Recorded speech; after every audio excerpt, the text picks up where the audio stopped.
One thing I don't think I've spoken about on here very often is I have numerous health conditions.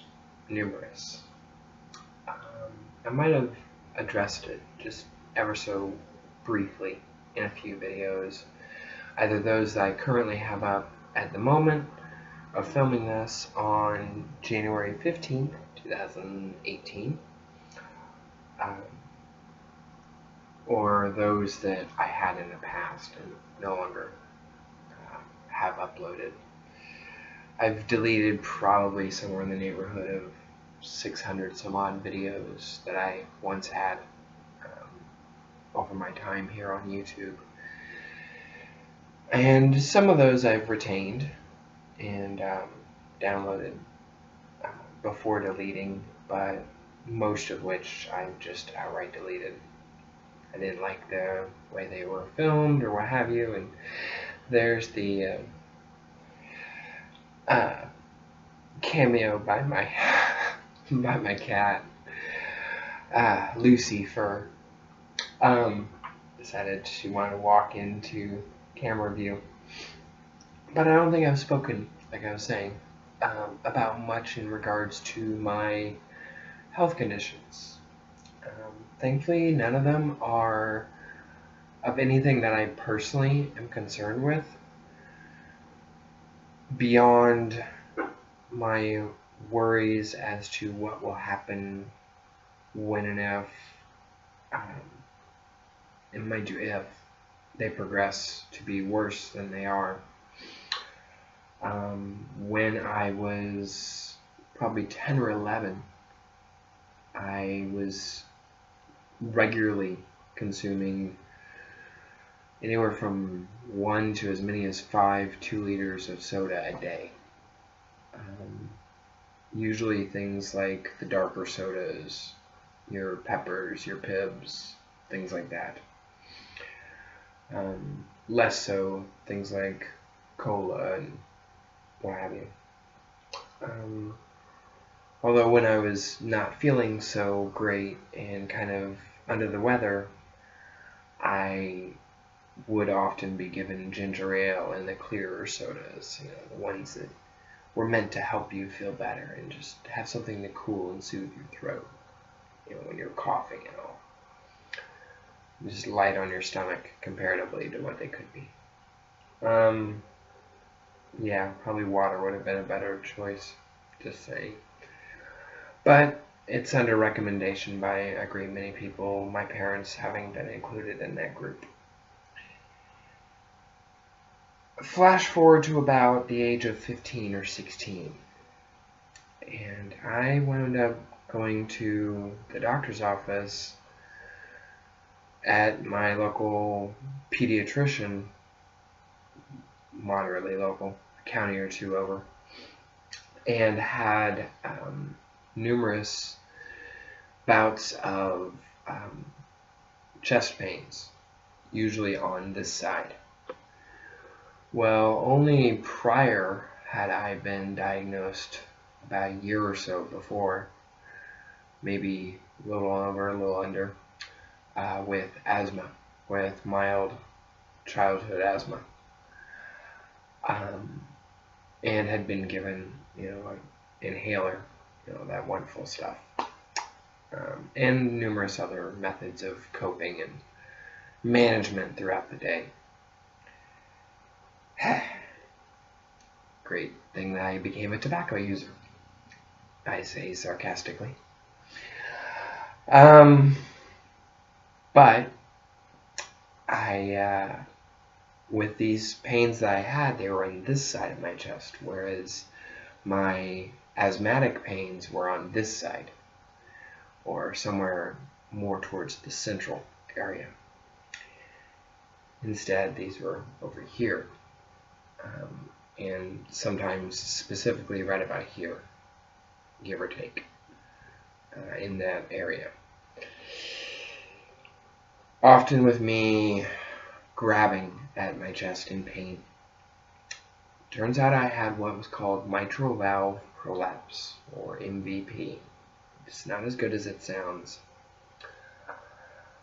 What happens in the case of it is that my heart prolapses, or it goes and pumps the blood. Normally what would happen is it would pump the blood back and forth, back and forth.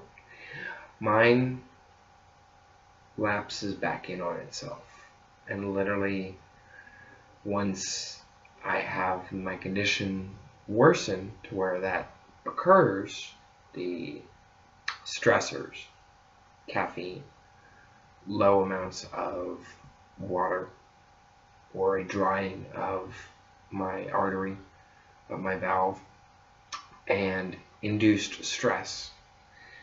Oftentimes that's been my own stress, like mental, emotional, not quite as so physical, but more often mental and emotional. I will have pains, and it literally feels like a bus.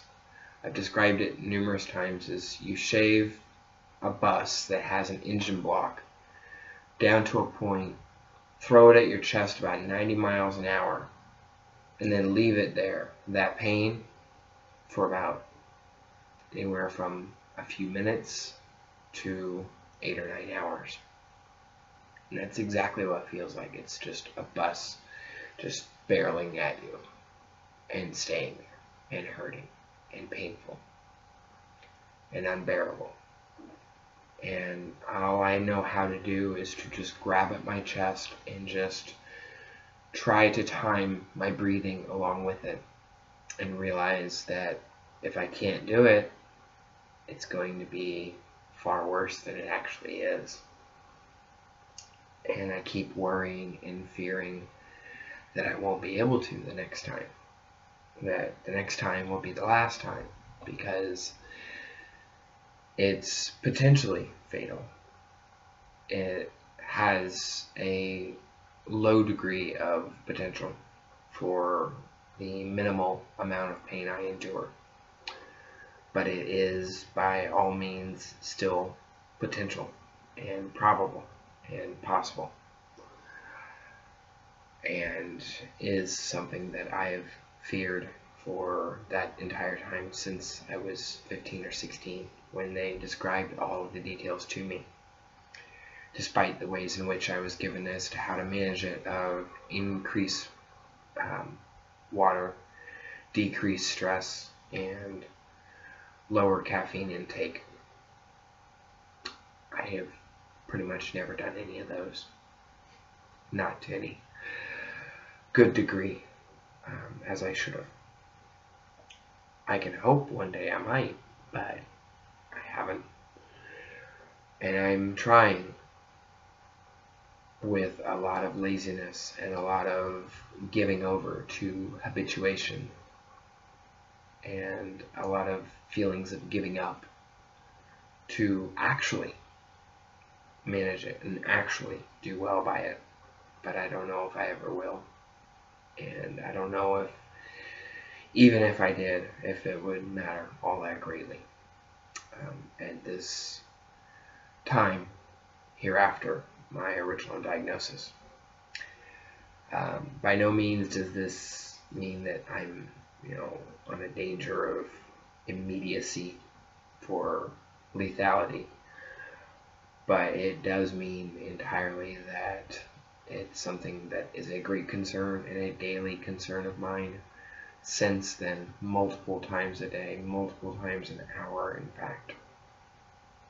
And yet I just get into this mindset of, oh well, forget it, I give up, I'm done trying, this tastes good, this feels good, this, I don't need water, this soda tastes so good, I don't need to worry about my stress, I'll get to that eventually, I'll get to it eventually, I'll get to it eventually.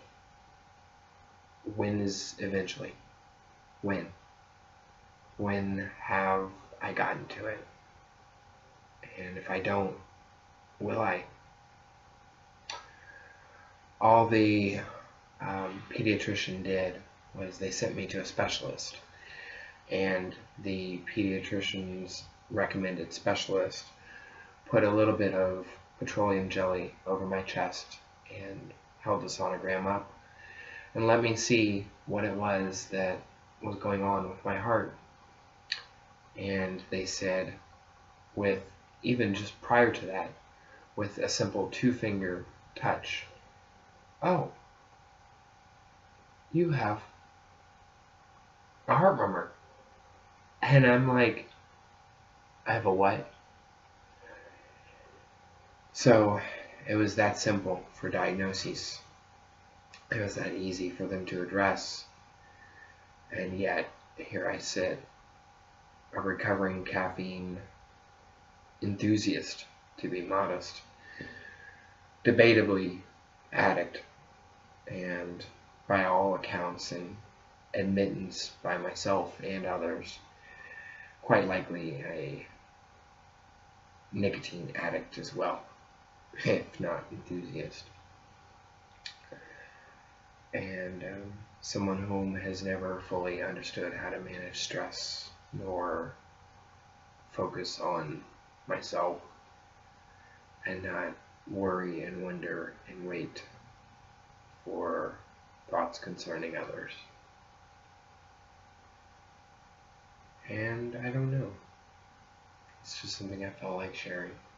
There are a few others that I face and endure, but this is one I felt was most necessary, as some may not realize that there's possible causation and not merely correlation with pains that they may or may not be facing, or other complications they may or may not be facing regarding caffeine consumption. Be aware, please. Bye, everyone. Take care, and be well all. See you. Thank you.